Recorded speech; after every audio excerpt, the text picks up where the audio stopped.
So I'm leaving Pilates and I have so many revelations and I don't want to miss them because I have a postmenopausal brain. So I thought I would record this video on my way home. So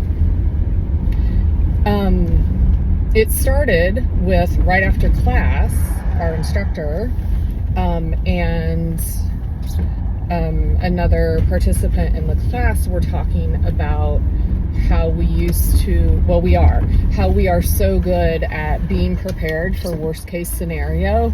We were talking about tornadoes because we live in Indiana, and how, if a tornado comes, we know what to do. We're prepared.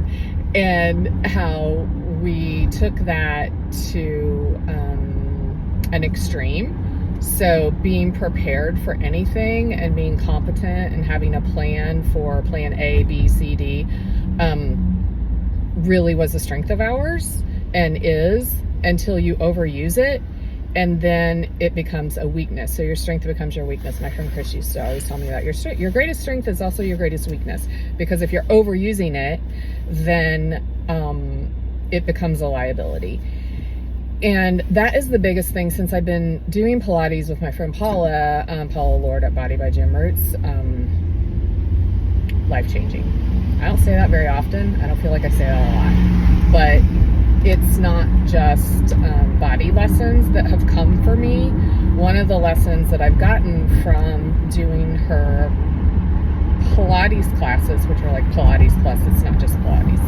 We do mindset and connecting the spirit, mind, body. And one of the realizations that I've had is that I cultivated, many years ago, I cultivated flexibility, and I'm freakishly flexible. And I worked on that, and I wanted that, and I achieved that, and then I overused that to the point that my flexibility overpowered my strength.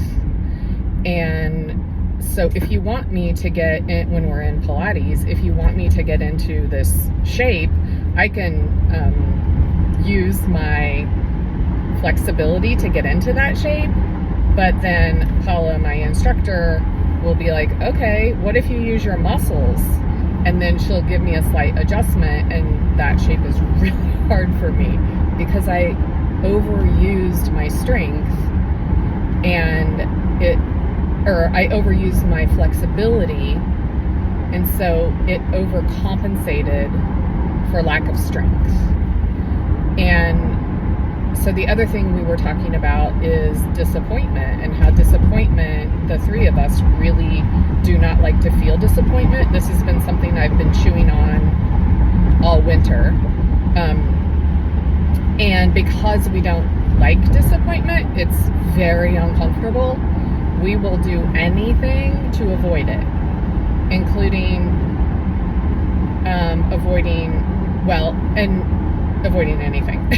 I mean, avoiding everything that we need to for us to possibly not feel disappointment. But when we do that, we're also avoiding lots of other things. You can't just choose one emotion, and I'm going to avoid that emotion. When you avoid an emotion, you avoid lots of the emotions. So we're also avoiding adventure and joy because you have to risk disappointment in order to feel those other things. And so it was this beautiful conversation about how the challenge is to know that you can handle disappointment, and know that disappointment might come, and know that you can feel it, and you can move beyond it. You don't have to avoid it, that it's okay. You let the disappointment be there, and by being with it, it opens up a receptivity for everything, which means the emotions that you want to feel as well will come in when you're not trying to avoid disappointment. So those are a few of my thoughts. I feel like I'm forgetting a few really. Oh, one last thing.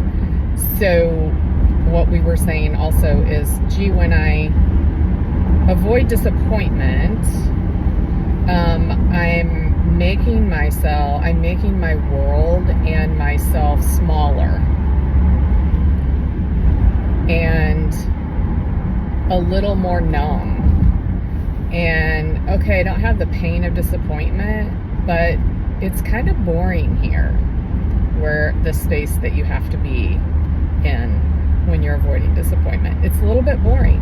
And you know, and you feel that you're not living your potential and that you're not accessing the joy that you could have if you were not trying to avoid potential disappointment.